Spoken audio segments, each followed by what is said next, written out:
एक अतिशय चवदार जांभळ्या पापडीची भाजी. तूर, घेवडा, मटार, मूग ह्यासारख्या कोणत्याही प्रकारच्या शेंगा ह्या व्हिटॅमिन्सने आणि प्रोटीनने परिपूर्ण असतात. शिवाय त्यात रफेजही भरपूर असते. काही शेंगा आपण फक्त वरच्या सालांसकट तर काही दाणे आणि सालांसकट पण वापरू शकतो. फक्त हिवाळ्यात मिळणारी ही जांभळी पापडी, ह्याचे दाणेही अतिशय चवदार असतात. ते स्वच्छ धुवून तुकडे केले आणि जरासे वाफवून घेतले. मग नेहमीप्रमाणे खमंग फोडणी करून त्यामध्ये पांढरे तीळ टाकले.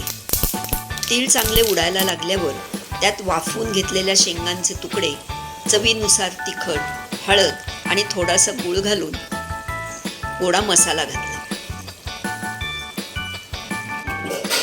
सर्व व्यवस्थित एकत्र करून त्याला एक उकळी येऊ दिली आणि मग उकळी आल्यावर त्यात चवीनुसार मीठ घातले.